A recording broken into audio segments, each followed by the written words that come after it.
Hello friends, मेरा नाम है विवेक और आप देख रहे हैं मेरा YouTube channel proof and beyond. आज हम स्टार्ट करने वाले हैं एनसीईआरटी का चैप्टर 5 जो है समांतर श्रेणी, या हम उसको कह सकते हैं अर्थमेटिक प्रोग्रेशन, या शॉर्ट में हम इसको एपी भी बोलते हैं। ठीक है, कि एक्सरसाइज 5.3 का क्वेश्चन नंबर 10। आइए देखते हैं। लिखा हुआ है क्वेश्चन में कि दर्शाइए कि A1 A2 A3 dash dash AN से एक एपी बनती है। ठीक है, यदि AN का मतलब एन टर्म नीचे दिए अनुसार परिभाषित है। ठीक है, ये AN दिया हुआ, दो क्वेश्चन दिए हुए हैं। एन टर्म आपको दिया गया है, एन टर्म अगर ये है पहला और दूसरा एन टर्म अगर ये है तो साथ ही प्रत्येक स्थिति में प्रथम 15 पदों का योग ज्ञात कीजिए। ठीक है, अब देखिए एनेट टर्म आपको पहला क्वेश्चन दिया गया है। ये पहला क्वेश्चन एनेट टर्म दिया हुआ है 3+4n, ये एनेट टर्म है। इसका यूज़ करके हम क्या करेंगे, पहले निकालेंगे एपी। ठीक है, तो हम क्या करेंगे, n इक्वल टू क्या लिखेंगे, n इक्वल टू 1 फिर 2 फिर 3 ऐसे करके आप रखते चले जाएंगे तो आपको एपी निकल जाएगी। ठीक है, तो यहाँ पर देखिए n इक्वल टू 1 ऐसे करके लिख देंगे कि 1 2 3 4 आगे डैश डैश डैश डैश करके पुट करने पर तो देखिए n की वैल्यू 1 हो जाएगी तो A1 हो जाएगा। देखिए 3+4 इंटू 1 की वैल्यू है, n की वैल्यू है 1। देखिए 4 एकम 4 + 3 इक्वल टू हो जाएगा 7। तो आपको पता चल जाएगा पहला टर्म क्या आ जाएगा, 7। अब क्या करेंगे, a इक्वल टू 2 रखेंगे तो A2 हो जाएगा 3+4 इंटू 2 हो जाएगा 4 दूनी 8 3 11, तो ये हो जाएगा A2। ठीक है, A3 निकाल लेते हैं। A3, अब देखिए n की जगह पर 3 रख देंगे तो ये हो जाएगा 3+4 इंटू 3, 4 3 12 और 3 15, A3 हो जाएगा। ठीक है, तो आप ऐसे ही डैश डैश डैश करके बना सकते हैं। तो आपकी जो AP बन करके तैयार होगी वो क्या होगी, AP जो बन करके आएगी वो होगी 7, 11, 15, dash dash dash dash dash आगे तक जाएगी। ठीक है, अब देखिए साथ ही आपको निकालना है कि प्रत्येक स्थिति में प्रथम 15 पदों का योग ज्ञात कीजिए। तो अब योग ज्ञात करने के लिए देखिए जो जो चीज़ें आपको पता है उसको पहले लिख लेते हैं। देखिए पहला पद आपको पता है A इक्वल टू 7। डी आपको निकालना है, क्या करते हैं, दूसरे टर्म से पहले टर्म को हटा देते हैं तो क्या होता है 11 - 7, 11 से 7 जाएगा तो 4। तो आपको डी का मान भी पता चल गया 4। ठीक है, और एन उसने बोला है कि 15 टर्म का सम चाहिए, साथ ही प्रत्येक स्थिति में प्रथम 15 पदों का योग चाहिए। तो एन भी आपको पता है 15 है। ठीक है, अब क्या करेंगे, फार्मूला लगा देंगे सम का और आंसर लेंगे। ठीक है, देखिए एस एन होता है, एस एन इक्वल टू होता है n/2 2a + n-1 into D. ठीक है, ये होता है एस एन, मतलब सम का फार्मूला है, एन टर्म का सम का फार्मूला होता है। वैल्यू पुट कर देते हैं। एन की वैल्यू है 15/2, 2a की वैल्यू यहाँ देखिए निकाला अपने 7 प्लस एन की वैल्यू है 15 - 1 इंटू डी की वैल्यू है 4, 15/2। अब देखिए 7 दूनी हो जाएगा 14 प्लस यहाँ 15 से एक जाएगा 14 गुणा 4। देखिए 15/2, 14 + 14 चौको 56। ये देखिए 15/2, 56 और 14, 6 और 4 10 होता है, 5 1 6 7 70 हो जाएगा। 2 से इसको काट देंगे, हो जाएगा 35। अब क्या करेंगे, 15 गुणा 35 इसको कर लेंगे, बस आपका फाइनल आंसर आ जाएगा।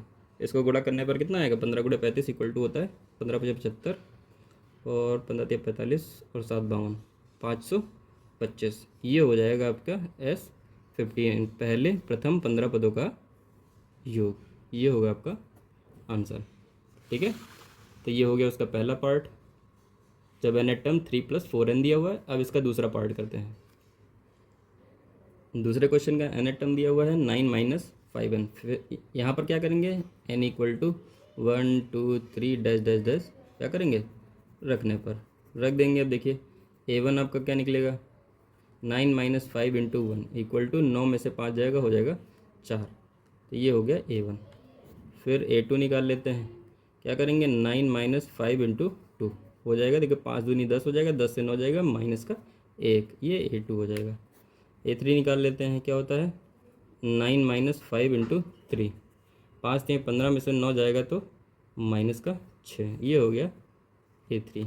ठीक है, अब देखिए AP आपकी बन करके क्या तैयार हो जाएगी, 4, -1, -6, -6, डैश डैश डैश ऐसे आगे बढ़ते जाइए। यहाँ से देखिए आपको ए पता चल गया 4 है, डी पता चल जाएगा कितना, दूसरे टर्म से पहले टर्म को हटा देंगे, -1 से -4 को हटा देंगे, आ जाएगा -5। तो यहाँ से आपका डी निकल जाएगा। अब आपको एन भी आपको पता है कितने टर्म का सम चाहिए था, 15 टर्म का सम चाहिए था। अब इसके बाद फार्मूला लगा करके उसमें वैल्यू पुट कर देंगे। ठीक है, एस एन का formula n/2 2a + n-1 into D होता है। चलिए वैल्यू रख देते हैं। एन आपको पता है कि 15 टर्म का फार्मूला चाहिए, 15 टर्म का सम आपको निकालना है। 2 इंटू ए की वैल्यू है 4 प्लस एन की वैल्यू है 15 -1 इंटू डी की वैल्यू है -5। 15/2, 4 दूनी 8 हो जाएगा, 15 से 1 जाएगा 14, 14 को 5 से गुणा करेंगे, 14 पंचे 70। अब देखिए 15/2 70 से 8 जाएगा, बचेगा -62।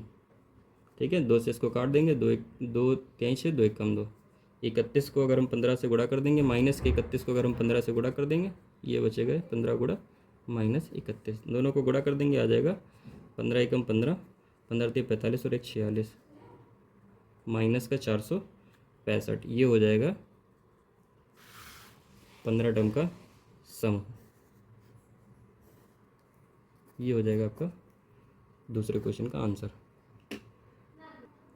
आइए देखते हैं इसका 11वां क्वेश्चन, जो कि लिखा हुआ है यदि किसी एपी के प्रथम n पदों का योग 4n - n² है। देखिए यहाँ पर आपको दिया गया है जो ये Sn दिया हुआ है कितना, 4n - n²। ठीक है, तो इसका प्रथम पद अर्थात S1, ठीक है, प्रथम पद का मतलब S1 क्या है, प्रथम 2 पदों का योग क्या है, दूसरा पद क्या है, इसी प्रकार तीसरे 10वें और nवें पद ज्ञात कीजिए। देखिए आपको जो भी निकालना है इसके लिए आपको सबसे पहले क्या पता होना चाहिए, ए पता होना चाहिए, फिर दूसरा चीज़ डी पता होना चाहिए, फिर जो आपको निकालना है वो सब कुछ निकाला जा सकता है। ठीक है, आइए देखते हैं। देखिए यहाँ पर दिया हुआ है Sn, n टर्म्स का सम। अच्छा, अगर हम n = 1 रखने पर, अगर हम 1 रखने पर यहाँ पर निकालें तो देखिए क्या आएगा, S1 = 4 × n1 - 1 का होल स्क्वायर, ये हो जाएगा 4 एकम 4 -1 = हो जाएगा 3। तो S1 आपको पता चल गया 3 है। अच्छा, S1 का मतलब, S1 क्या होता है कि एक टर्म का सम, यही तो मतलब होता है इसका।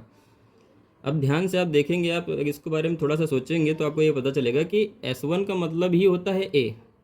आप चाहे इसको बोलें एक टर्म का सम, या आप ये बोल दे, देखिए पहला पद ही इसको हम बोल सकते हैं। ठीक है, देखिए यहाँ पर n की वैल्यू 1 रखा है, तो यहाँ से निकालने पर जो आएगा वो S1 हम उसको लिखें, या फिर हम ये इसको ही कह सकते हैं, इसी को हम कह सकते हैं कि यही प्रथम पद होगा। प्रथम पद का योग बोला जाए चाहे प्रथम पद बोला जाए, जब तक उसमें कुछ जोड़ा नहीं जाएगा तब तक वो योग कहाँ बनेगा, अभी तो ये प्रथम पद ही है ना। इसलिए यहाँ पर ए जो है पता चल जाएगा आपको 3। ठीक है, अब यहाँ पर दूसरी बार में क्या करेंगे, n = 2 रखने पर 2 रख देते हैं। अब देखिए इसमें क्या करेंगे, S2 हो जाएगा 4 × 2 - 2 का होल स्क्वायर। अब देखिए 4 दूनी 8 - 2 का स्क्वायर 4 = 8 से 4 जाएगा, बचेगा 4। S2 का मतलब क्या होता है, 2 पदों का योग। अब 2 पद क्या कौन कौन से हो जाएंगे, अभी देखिए इसको आगे कर लेते हैं। ठीक है, अब देखिए ये लिखा हुआ है S2 = 4। S2 में क्या होगा, पहला पद होगा A1 प्लस दूसरा पद होगा A2। इसी को हम तो 4 लिख सकते हैं कि नहीं लिख सकते हैं, लिख सकते हैं। 2 पदों का योग बोला जाए, इसका मतलब इसमें पहला पद और दूसरा पद दोनों का जोड़ लिखा हुआ है। ठीक है, तो इसमें पहला पद और दूसरा पद दोनों को जोड़ करके लिख दिया गया है। अब देखिए यहाँ से आपको अभी आपने सॉल्व किया है कि ए की वैल्यू, यहाँ देखिए आप, यहाँ पहला पद का सम या पहला पद बोला जाए, यहाँ से आपको ए की वैल्यू, या इसको हम बोल सकते हैं प्रथम पद, आपको पता है 3। ठीक है, तो ये वैल्यू इसमें पुट कर लेते हैं। ठीक है, पुट करते हैं। यहाँ से देखिए A1 क्या दिया हुआ है 3 + A2 = 4।